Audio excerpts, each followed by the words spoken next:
Assalamualaikum warahmatullahi wabarakatuh.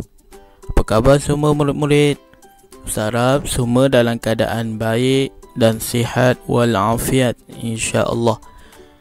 Jadi insya-Allah hari ini kita akan sambung pembelajaran Jawi tahun 4. Hari ini hari Khamis bersamaan 4 Februari 2021. Jadi murid semua boleh bersedia dengan buku teks, buku latihan dan alat-alat tulis. Jadi sebelum kita mulakan pembelajaran, marilah sama-sama tanda tangan, baca doa mula belajar. Bismillahirrahmanirrahim. Allahumma aftah alaina hikmataka wanshur alaina min khazaini rahmatika ya arhamar rahimin.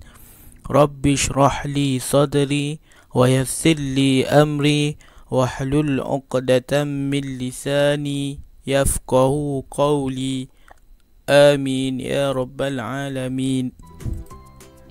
Jadi insya-Allah hari ini kita sambung pelajaran pertama, kedudukan huruf hamzah pada unit yang ketiga, huruf hamzah 3 suku. Unit 3, huruf hamzah 3 suku, muka surat 11.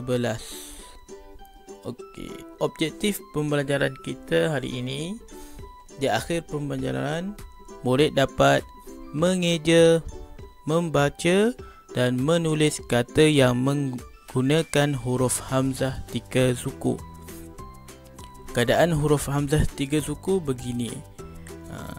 Huruf hamzah berada di atas. Okey, jom kita tengok muka surat 11. Huruf hamzah 3 suku. Perhati, baca dan fahami. Hamzah 3 suku ialah huruf hamzah pada kedudukan 3/4 ketinggian huruf alif. Macam ini contohnya. Ia digunakan pada fungsi seperti berikut. Okey. Yang pertama, apa fungsi hamzah ni? Yang pertama, kata dasar yang diakhiri bunyi vokal a menerima imbuhan an dan ai.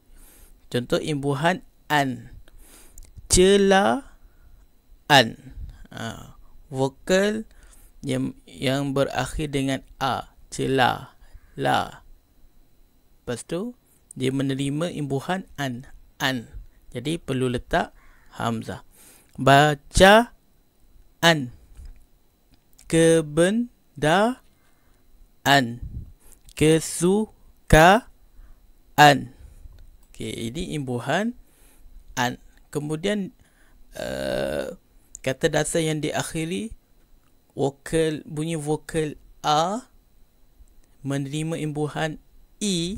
Contohnya dihargai, meredai, merasai, dicintai. Okey.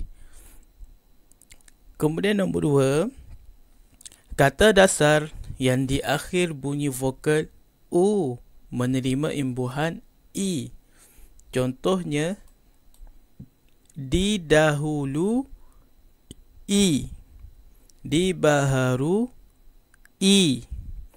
merindui, merestui. Jadi perlu letak hamzah di tengah-tengah ini. Okey.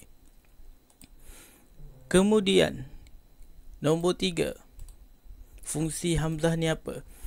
Diftong atau gandingan vokal au, au dan ai di awal kata. Contohnya bunyi au atau di awal kata bunyi au, auto, aura, audio, aur.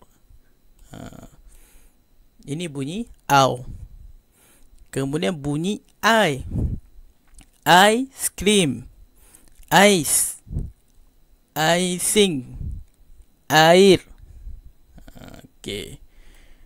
Kemudian nombor 4, gandingan vokal AU, au, AI, dan UI, U.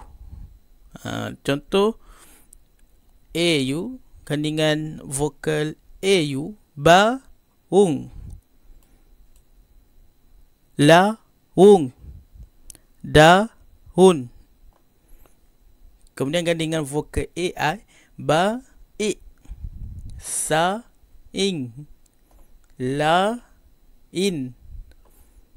Kemudian gandingan vokal UI, buih, duit, suis. Okey. Jika tidak diletakkan hamzah di antara dua vokal yang berganding, dua vokal yang berganding tadi, AU, AI, UI, kan, kalau tak letak hamzah di tengah-tengah ni, di tengah baung, baik, buih ni, maka dia jadi apa? Okey, kita baca. Jika tidak diletakkan hamzah di antara dua vokal yang berganding, maka terhasillah kata lain. Contoh, baung. Tanpa hamzah boleh dibaca bawang. Laut. Tanpa hamzah boleh dibaca lawat. Saing. Tanpa hamzah boleh dibaca sayang. Okey, nampak tak perbezaan maksud ataupun perbezaan bunyi apabila tiada huruf hamzah di tengah. Okey. Lain tanpa hamzah akan bunyi boleh dibaca layan. Okey, seterusnya. Kata pinjaman, ini fungsi ya. Fungsi hamzah ni, kata pinjaman bahasa Arab yang mengandungi hamzah tunggal di tengah kata hendaklah ditulis dengan hamzah 3 suku. Contohnya perkataan mukmin. Mukmin, maka dikekalkan huruf hamzah di tengah ini.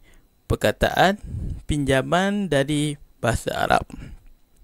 Muazzin, muallaf, muktamar.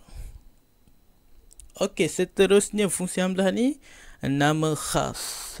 Nama khas biasanya nama bukan Melayu. Contohnya yang nama tersebut berakhir dengan huruf ng, ang, ong, eng.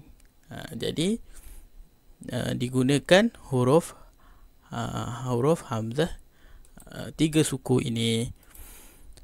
Okey, seterusnya kita tengok aktiviti. Baca, petikan di bawah ini dengan teliti, kemudian jawab sumber soalan berdasarkan petikan berikut. Okey, jadi murid-murid semua boleh baca. Okey, baca semua. Perhatikan huruf-huruf yang dimerahkan tu, yang dibulkan tu, itu merupakan huruf hamzah, huruf hamzah 3 suku. Penggunaannya baik, muallaf, ia, itu, aiskrim, perasaan, percaya, mempercayai, lain, kuih, muih. Okey, nanti murid-murid boleh baca ya. Kemudian jawab semua soalan berikut di dalam buku teks. Nanti tulis di tepi ini. Kemudian yang kedua pun sama juga. Yang kedua, murid mengenal pasti perkataan yang mengandungi hamzah 3 suku pada serangkap pantun di bawah. Tengok manakah di dalam rangkap pantun ni yang mengandungi huruf hamzah 3 suku, maka gariskan. Okey. Yang nombor 3, jauhikan perkataan bergaris secara lisan. Maknanya tulis semula perkataan yang bergaris ni di kotak ini. Okey, ini pun sama juga. Nanti boleh tulis semula di dalam buku teks. Okey. Okey, selesai pembelajaran kita pada hari ini. Jadi murid-murid semua boleh amalkan sentiasa mengurus masa dengan baik. Okey, sebelum tu jangan lupa juga buat latihan di dalam buku aktiviti inovatif Jawi tahun 4 muka surat 9 sehingga 11. Selepas selesai menjawab latihan di dalam buku aktiviti ni, buku inovatif ni, maka murid-murid diminta untuk tangkap gambar dan hantar kepada ustaz. Okey, selesai pembelajaran kita hari ini. Sekian, terima kasih.